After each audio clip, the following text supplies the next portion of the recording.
KCT ಎಲ್ಲ ವಿದ್ಯಾರ್ಥಿಗಳಿಗೆ ನಮ್ಮೊಂದು YouTube ಚಾನಲ್ಗೆ ಸ್ವಾಗತ ಅಂತ ಹೇಳ್ತಾ. ಸೊ KCT 2026ನ ವಿದ್ಯಾರ್ಥಿಗಳಿಗೆ ಭರ್ಜರಿ ಗುಡ್ ನ್ಯೂಸ್ ಇದೆ ಅಂತಲೇ ಹೇಳ್ಬೋದಾಗಿದೆ. ಸೊ ಏನದು ಗುಡ್ ನ್ಯೂಸ್, ಎಲ್ಲದ್ರ ಬಗ್ಗೆ ಕಂಪ್ಲೀಟಾಗಿ ತಿಳಿಸ್ಕೊಡ್ತೀನಿ. KCT ಫಸ್ಟ್ ರೌಂಡ್ ರಿಸಲ್ಟ್ ಯಾವಾಗ ಪ್ರಕಟವಾಗುತ್ತೆ, ಸೊ ಅದ್ರ ಬಗ್ಗೆನೂ ತುಂಬ ವಿದ್ಯಾರ್ಥಿಗಳು ಕೇಳ್ತಿದ್ದಾರೆ. ಸೊ ಎರಡು ಸತಿ ರಿಸಲ್ಟ್ನ ಬಿಡ್ತಿದ್ದಾರೆ ಅಂತ ಎಲ್ಲ ಕಡೆ ತೋರಿಸ್ತಿದ್ದಾರೆ. ಸೊ ಅದು ನಿಜನಾ, 2 ಸತಿ ರಿಸಲ್ಟ್ನ ಬಿಡ್ತಾರೆ? ಸೊ ಎಲ್ಲದ್ರ ಬಗ್ಗೆ ತಿಳಿಸ್ಕೊಡ್ತೀನಿ. ಹಾಗೆ ಮಾರ್ಕ್ ರೌಂಡ್ನಲ್ಲಿ ಸಿಕ್ಕಿದೆ ಅದೇ ಕಾಲೇಜು, ಫಸ್ಟ್ ರೌಂಡ್ನಲ್ಲೂ ಸೀಟ್ ಸಿಗುತ್ತೆ ಅದೇ ಕಾಲೇಜು ಅಂತ ಕೇಳ್ತಿದ್ರೆ. ಸೊ ಅದ್ರ ಬಗ್ಗೆನೂ ತಿಳಿಸ್ಕೊಡ್ತೀನಿ. ಹಾಗೆ ಮಾರ್ಕ್ ರೌಂಡ್ನಲ್ಲಿ ಸೀಟ್ ಸಿಗಲಿಲ್ಲ, ಹಾಗಾದರೆ ಫಸ್ಟ್ ರೌಂಡ್ನಲ್ಲಿ ಸಿಗುತ್ತಾ ಸೀಟು ಅಂತ ಕೇಳ್ತಿದ್ರು. ಸೊ ಅದ್ರ ಬಗ್ಗೆನೂ ತಿಳಿಸ್ಕೊಡ್ತೀನಿ. ಹಾಗೂ ಪ್ರಾವಿಷನಲ್ ರಿಸಲ್ಟ್ ಮತ್ತು ಫೈನಲ್ ರಿಸಲ್ಟ್ ಎರಡರ ನಡುವೆ ಏನು ಡಿಫ್ರೆನ್ಸ್ ಇದೆ ಅದ್ರ ಬಗ್ಗೆನೂ ತಿಳಿಸ್ಕೊಡ್ತೀನಿ. ಹಾಗೆ KCT ಫಸ್ಟ್ ರೌಂಡ್ ರಿಸಲ್ಟ್ ಬಂದ ನಂತರ ವಿದ್ಯಾರ್ಥಿಗಳು ಏನು ಮಾಡಬೇಕು, ಈ ಒಂದಿಷ್ಟು ಕೆಲಸಗಳು ನೀವು ಮಾಡಲೇಬೇಕಾಗುತ್ತೆ. ವಿದ್ಯಾರ್ಥಿಗಳು KCT ಫಸ್ಟ್ ರೌಂಡ್ ರಿಸಲ್ಟ್ ಬಂದ ನಂತರ ಸೊ ಏನೆಲ್ಲ ಮಾಡಬೇಕು, ಎಲ್ಲದ್ರ ಬಗ್ಗೆ ಕಂಪ್ಲೀಟಾಗಿ ಗೈಡ್ ಮಾಡ್ತಾ ಹೋಗ್ತೀನಿ. ವಿಡಿಯೋನ ಸ್ಕಿಪ್ ಮಾಡ್ತಿದ್ದು ವಿಡಿಯೋನ ಕಂಪ್ಲೀಟಾಗಿ ನೋಡಿ ಅಂತ ಹೇಳ್ತಾ, ಅದಕ್ಕಿಂತ ಮುಂಚೆ ನೀವೇನಾದರೂ ಫಸ್ಟ್ ಟೈಮ್ ನಮ್ಮೊಂದು ಯೂಟ್ಯೂಬ್ ಚಾನಲ್ಗೆ ವಿಸಿಟ್ ಮಾಡಿದರೆ ವಿಡಿಯೋಗೊಂದು ಲೈಕ್ ಕೊಡಿ. ಹಾಗೆ ಚಾನಲ್ನ ಸಬ್ಸ್ಕ್ರೈಬ್ ಮಾಡ್ಕೊಂಡಿಲ್ಲ ಅಂದರೆ ಸಬ್ಸ್ಕ್ರೈಬ್ ಮಾಡಿಕೊಂಡು ವಿಡಿಯೋನ ಶುರು ಮಾಡೋಣ. ಸೊ ಮೊದಲನೇದಾಗಿ ಬಂದುಬಿಟ್ಟು KCT ಫಸ್ಟ್ ರೌಂಡ್ನ ರಿಸಲ್ಟ್ ಯಾವಾಗ ಪ್ರಕಟವಾಗುತ್ತೆ ಅಂತ ತುಂಬ ವಿದ್ಯಾರ್ಥಿಗಳು ಕೇಳ್ತಿದ್ರು. ಸೊ ಹೌದು, ಈ ವರ್ಷ KCT ಫಸ್ಟ್ ರೌಂಡ್ನ ರಿಸಲ್ಟ್ 2 ಸತಿ ಪ್ರಕಟವಾಗ್ತಿದೆ ಅಂತಲೇ ಹೇಳ್ಬೋದಾಗಿದೆ. ಸೊ ನಿಮ್ಮ ರಿಸಲ್ಟ್ ಬಂದುಬಿಟ್ಟು ಜುಲೈ 14ಕ್ಕೆ ಒಂದು ಸತಿ ರಿಸಲ್ಟ್ ಬರುತ್ತೆ. ಹಾಗೆ ಜುಲೈ 15ಕ್ಕೆ ಒಂದು ಸತಿ ರಿಸಲ್ಟ್ ಬರುತ್ತೆ. 2 ಸತಿ ನಿಮ್ಮ ರಿಸಲ್ಟನ್ನು ಬಿಡ್ತಾರೆ. ಸೊ ಜುಲೈ 14ಕ್ಕೆ ಬಂದುಬಿಟ್ಟು ನಿಮ್ಮ ರಿಸಲ್ಟು ಪ್ರಾವಿಷನಲ್ ರಿಸಲ್ಟ್, ಅಂದರೆ ನಿಮ್ಮ ರಿಸಲ್ಟಲ್ಲಿ ಏನಾದರೂ ಚೇಂಜಸ್ ಇದೆಯಾ ಅನ್ನೋ ಚೆಕ್ ಮಾಡೋಕ್ಕೋಸ್ಕರ ರಿಸಲ್ಟ್ನ ಬಿಡ್ತಾರೆ. ಸೊ ರಿಸಲ್ಟ್ ಎಲ್ಲ ಕರೆಕ್ಟಾಗಿ ವರ್ಕ್ ಆಗ್ತಿದೆಯಾ, ಫೈನ್ ಎಲ್ಲ ಸೀಟೆಲ್ಲ ಕರೆಕ್ಟಾಗಿದೆಯಾ, ಸೊ ಎಲ್ಲದನ್ನು ಕರೆಕ್ಟಾಗಿ ಇದೆಯಾ ಅಂತ ಚೆಕ್ ಮಾಡೋಕ್ಕೋಸ್ಕರ ಜುಲೈ 14 ರಿಸಲ್ಟ್ ಬಿಡ್ತಾರೆ. ಜುಲೈ 15ಕ್ಕೆ ಫೈನಲ್ ರಿಸಲ್ಟ್ನ ಬಿಡ್ತಾರೆ ಅಂತಲೇ ಹೇಳ್ಬೋದಾಗಿದೆ. ಸೊ ಆ ಒಂದು ರಿಸಲ್ಟಲ್ಲಿ ಯಾವುದೇ ರೀತಿ ಚೇಂಜಸ್ ಇರೋಲ್ಲ.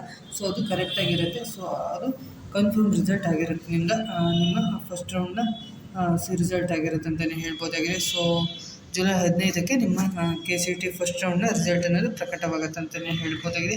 ಸೊ ಹಾಗೆ ಮಾರ್ಕ್ ರೌಂಡ್ನಲ್ಲಿ ಸಿಕ್ಕಿದೆ ಅದೇ ಕಾಲೇಜ್ ಫಸ್ಟ್ ರೌಂಡ್ನಲ್ಲಿ ಸಿಗುತ್ತಾ, ಆಲ್ಮೋಸ್ಟ್ ಅದೇ ಕಾಲೇಜ್ ಸಿಗೋ ಚಾನ್ಸಸ್ ಇರುತ್ತೆ. ಆದರೆ ವಿದ್ಯಾರ್ಥಿಗಳು ಮತ್ತೆ ಆಪ್ಷನ್ ಎಂಟ್ರಿ ಮಾಡೋದ್ರಿಂದ ಸೊ ಕಟ್ ಆಫ್ ಸ್ವಲ್ಪ ಚೇಂಜಸ್ ಆಗ್ಬೋದು. ಸೊ ಅದರಿಂದ ಸೀಟ್ ಸಿಗೋ ಚಾನ್ಸಸ್ ಸ್ವಲ್ಪ ಕಡಿಮೆ ಆಗ್ಬೋದು ಅಂತಲೇ ಹೇಳ್ಬೋದಾಗಿದೆ. ಸೊ ವಿದ್ಯಾರ್ಥಿಗಳು ಸೇಮ್ ಸೀಟ್ ಸಿಗೋದು ಸ್ವಲ್ಪ ಕಡಿಮೆ ಆಗ್ಬೋದು.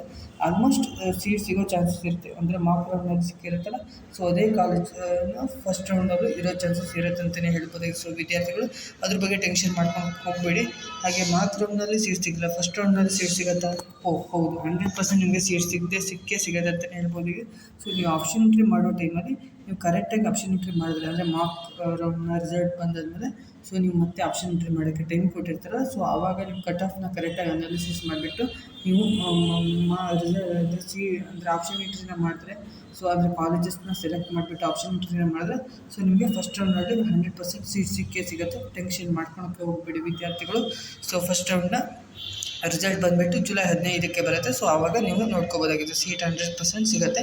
ಹಾಗೆ ಪ್ರಾವಿಷನಲ್ ರಿಸಲ್ಟ್ ಮತ್ತು ಫೈನಲ್ ರಿಸಲ್ಟ್, ಪ್ರಾವಿಷನಲ್ ರಿಸಲ್ಟನ್ನು ಜಸ್ಟ್ ಒಂದು ಡೆಮೋ ರಿಸಲ್ಟ್ ಆಗುತ್ತೆ. ಸೊ ಅದರಲ್ಲಿ ಸೇಮ್ ರಿಸಲ್ಟ್ ಅಂದರೆ ಈಗ ನೀವು 15ಕ್ಕೆ ಏನು ಬರುತ್ತೋ ಸೊ ಅದೇ ಇರುತ್ತೆ. ಸೊ ಸ್ವಲ್ಪ ಏನಾದರೂ ಪ್ರಾಬ್ಲಮ್ಸ್ ಇದ್ದರೆ 15ಕ್ಕೆ ಕರೆಕ್ಟ್ 100% ರಿಸಲ್ಟ್ ಅನ್ನೋದು ಬರುತ್ತೆ ಅಂತಲೇ ಹೇಳ್ಬೋದು. ಸೊ ಅದ್ರ ಬಗ್ಗೆ ಟೆನ್ಷನ್ ಮಾಡ್ಕೊಂಡು ಹೋಗ್ಬಿಡಿ. ಆದಷ್ಟು ಬೇಗ ನಿಮ್ಮ ಒಂದು ರಿಸಲ್ಟ್ನ ಬಿಡ್ತಾ ಇದ್ದಾರೆ. ಸೊ ಜುಲೈ 15ಕ್ಕೆ ಸೊ ಪ್ರಾವಿಷನಲ್ ರಿಸಲ್ಟ್ ಅಂದರೆ ಅದೇ ನಿಮ್ಮ ಏನಾದರೂ ಮಿಸ್ಟೇಕ್ಸ್ ಏನಾದರೂ ಇದ್ದರೆ ಸೊ ಅದನ್ನು ನೋಡ್ಕೊಳ್ಳೋಕ್ಕೋಸ್ಕರ provisional result. Final result confirm result ಆಗಿದೆ.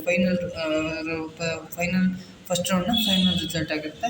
ಸೊ ಹಾಗೆ KCT ಫಸ್ಟ್ ರೌಂಡ್ ರಿಸಲ್ಟ್ ಬಂದ ನಂತರ ವಿದ್ಯಾರ್ಥಿಗಳು ಏನು ಮಾಡಬೇಕಂದ್ರೆ, ಸೊ ರಿಸಲ್ಟ್ ಬಂದ ತಕ್ಷಣ ವಿದ್ಯಾರ್ಥಿಗಳು ಮೊದಲನೇದಾಗಿ ನೀವು ರಿಸಲ್ಟ್ ಎಲ್ಲ ಕರೆಕ್ಟ್ ಇದೆಯಾ ಅಂತ ಚೆಕ್ ಮಾಡಬೇಕು. ರಿಸಲ್ಟ್ ಎಲ್ಲ ಕರೆಕ್ಟ್ ಇದ್ದರೆ ನೀವು ಅಕ್ಸೆಪ್ಟ್ ಅಂತ ಒಂದು ಬರುತ್ತೆ. ಸೊ ಅಕ್ಸೆಪ್ಟ್ ಮಾಡಿಬಿಟ್ರೆ ನಿಮಗೆ ಅಲ್ಲಿಗೆ ನಿಮ್ಮ ಒಂದು ಫಸ್ಟ್ ರೌಂಡ್ನ ರಿಸಲ್ಟ್ ಬಂದ ನಂತರ ಅಕ್ಸೆಪ್ಟ್ ಮಾಡಿಬಿಟ್ರೆ ಅಲ್ಲಿಗೆ ನಿಮಗೆ ರಿಸಲ್ಟ್ ಅಂತೂ ಕಂಪ್ಲೀಟ್ ಆಗುತ್ತೆ. ಸೊ ಆಮೇಲೆ ನಿಮ್ಮ ಕೌನ್ಸ್ಲಿಂಗ್ ಅನ್ನೋದು ಸ್ಟಾರ್ಟ್ ಆಗುತ್ತೆ. ಚಾಯ್ಸ್ 1, ಚಾಯ್ಸ್ 2, ಚಾಯ್ಸ್ 3, ಚಾಯ್ಸ್ 4 ಅಂತ. ಸೊ ಆಮೇಲೆ ನೀವು ಕೌನ್ಸ್ಲಿಂಗ್ ಮಾಡಬೇಕಾಗಿರುತ್ತೆ ಅಂತಲೇ ಹೇಳ್ಬೋದಾಗಿದೆ. ಸೊ ಐ ಹೋಪ್ ಈ ಒಂದು ವಿಡಿಯೋ ಹೆಲ್ಪ್ ಆಗಿದೆ ಅಂತ ಅನ್ಕೊಳ್ಳಿ. ವಿಡಿಯೋ ಇಷ್ಟ ಆಗಿದ್ರೆ like, share and subscribe. Next ವಿಡಿಯೋದಲ್ಲಿ ಸಿಗ್ತೀನಿ. Thank you for watching. ಇದೇ ರೀತಿ ಅಪ್ಡೇಟ್ನ ಕೊಡ್ತಾ ಇರ್ತೀನಿ. Thank you for watching.